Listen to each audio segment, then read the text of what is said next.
For any growing business, holding on to great people is just as important as finding them. But when that means navigating the UK immigration system, it can feel overwhelming, expensive, complex, and constantly changing. Scotland's migration service is a free service, backed by the Scottish Government and delivered in partnership with Seraphis and Citizens Advice Scotland, offering one-to-one advice, online guidance, and webinars to help Scottish employers recruit international talent with confidence. Today, I'm joined by Ellie from Splatter Art, who shares the realities of international recruitment for a small business and how Scotland's migration service gave her the guidance and confidence to retain her star performer, Jess. Ellie, thank you so much for joining us. Thank you. Can you just introduce yourself and your business? Give us a snapshot of who you are. Yeah, of course. So my name's Ellie. I'm one of the co-owners of Splatter Art Studio. Our business background is actually escape rooms, leisure and entertainment. So there's three of us. It's myself and my husband and our business partner, Claudina. We met through the escape room industry and we became very firm friends. And then from that, we knew we wanted to do something together. And that's when we decided to open Splatter Art Studio. So we were first in the UK, first boots on the ground, because we were lucky enough to see it trending in America. And we brought it to Glasgow in 2023. Can you just explain what is it? With Splatter, yeah. Yeah. So the whole concept behind Splatter Art Studio is inspired by Jackson Pollock, who was an artist in the 60s. And he, I don't know if you know Jackson Pollock at all, but he basically used all sorts of implements to create abstract art, including sticks and things like that.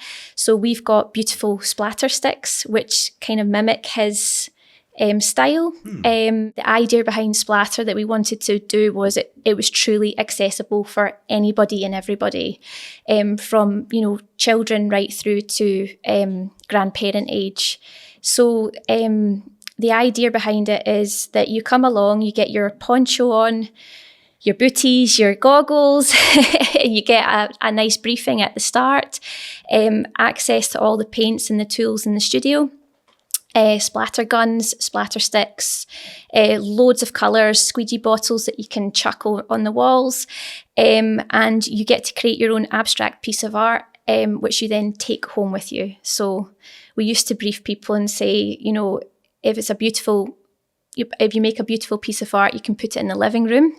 And if it's rubbish, you can give it to your mother-in-law for Christmas.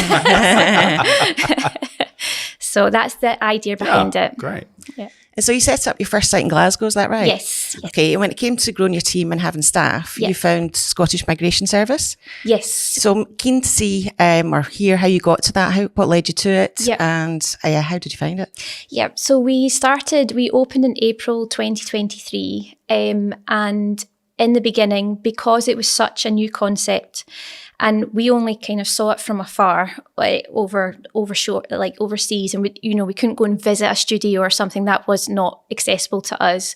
So we worked in the business ourselves for 6 months, and we said that people would walk out on us in the beginning if we tried to take anyone on, because we had to really establish what the job was and how to do it and put our processes in place. So we worked ourselves for half a year in the business, taking all the sessions, all people coming along.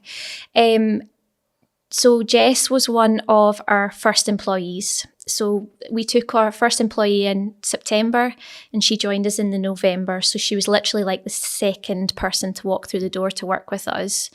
And she's from Austria and her husband is Chinese.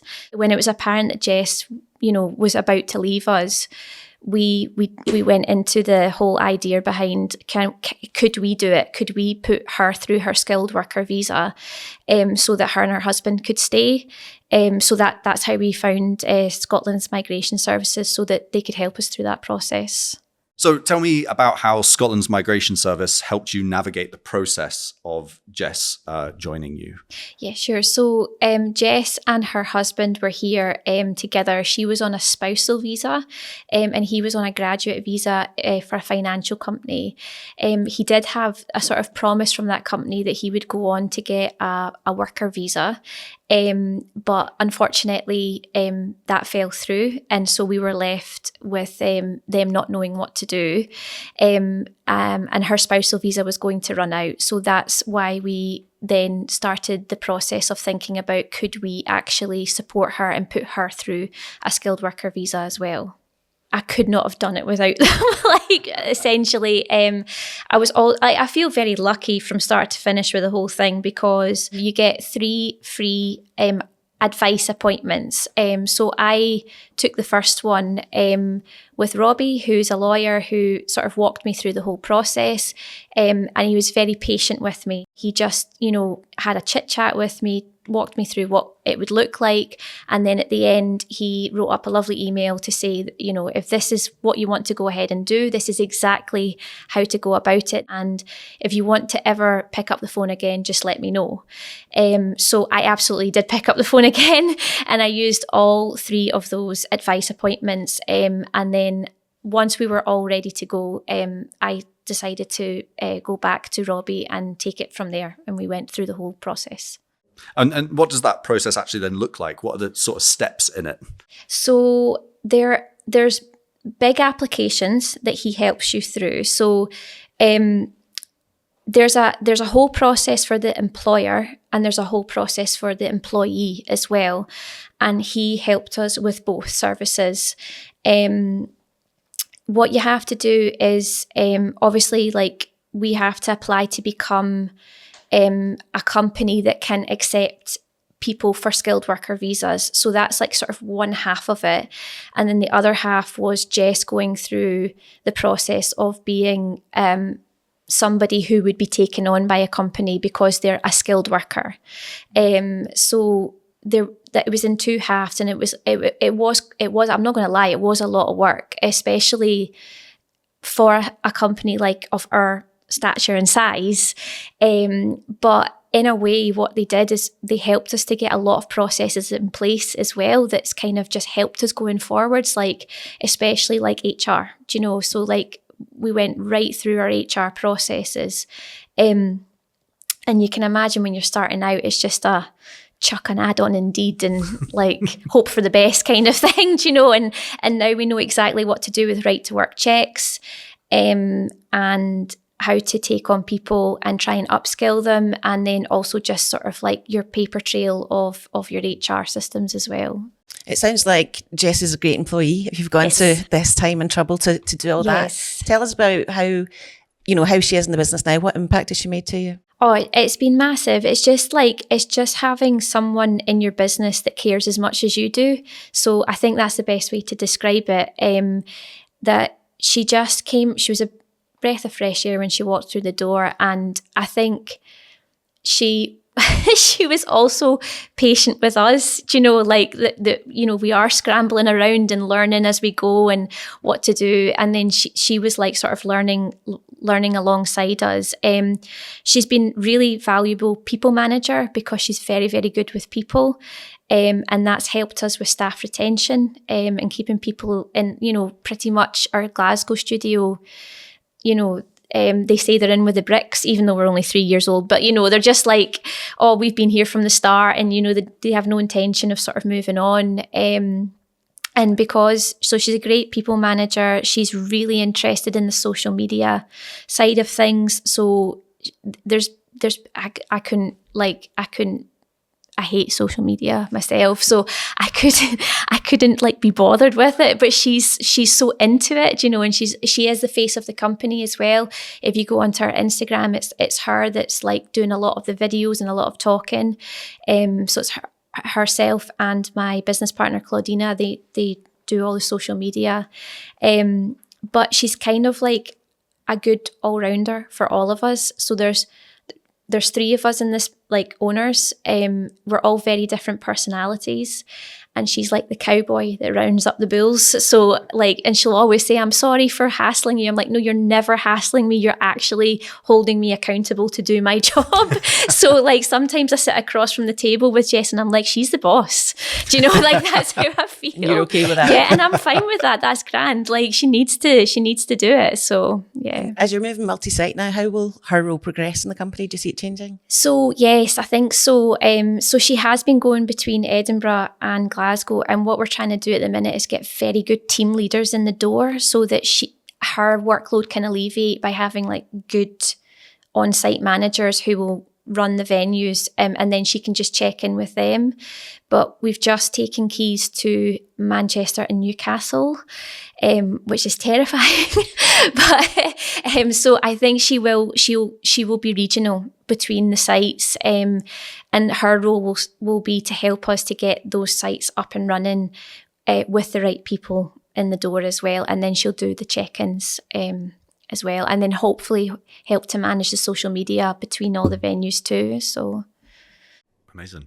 I would think that without SMS's help to get you through this process with Jess's life would look, and her husband's life would look very different to it is now. How do they find living in Scotland, you know? They love it. They absolutely love it. And she really didn't want to leave the country. So I know she's grateful for what we decided to do as a company, but I very much see it as a complete win-win because we're so lucky to have her. And she feels lucky that she was given the opportunity to stay in the country. So hopefully after 5 years, if they don't change the legal status of things, she should have her leave to remain as well, which feels amazing to give somebody. It's like just that choice of, well, I can stay here if I want to stay here. But, you know, if she wants to go home, she can as well. But she certainly didn't want to go back to Austria. She wanted to stay here. So I think she's very happy with how things worked out.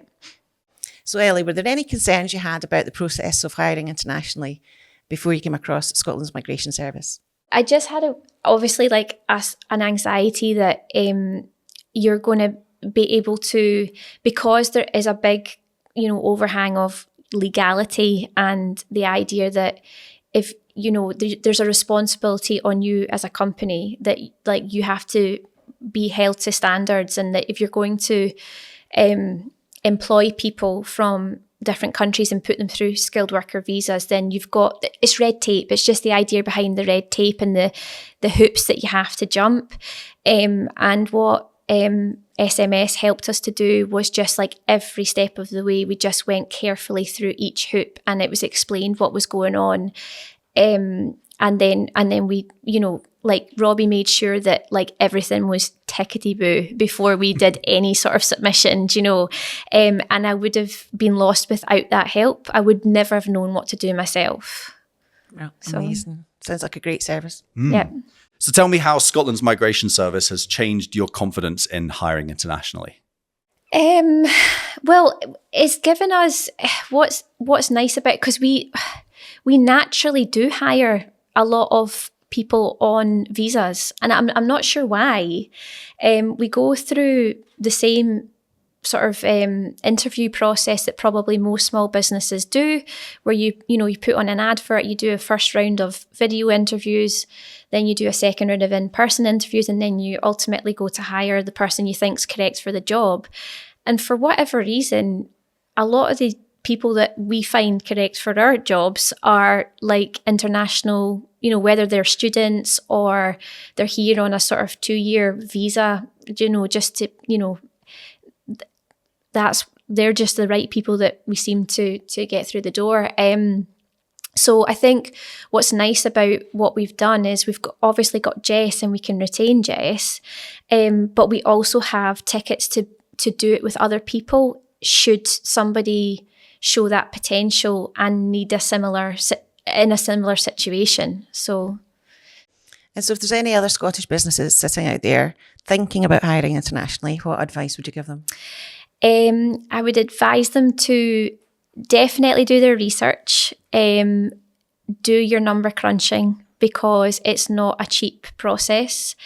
But ultimately, if you're like me and you've got a person in front of you that you really want to retain in your business, it's completely worth doing. And you do need the help, but you do need professional help. You cannot do that yourself.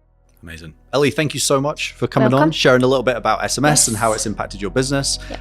Thanks to Jess for being so great as well. And we wish you all the luck in the future. Thank you so much. Thank you. So if you're looking to hire or retain global talent, then Scotland's Migration Service can help. To find out more and to get the support you need, visit migrationservice.scotland.org.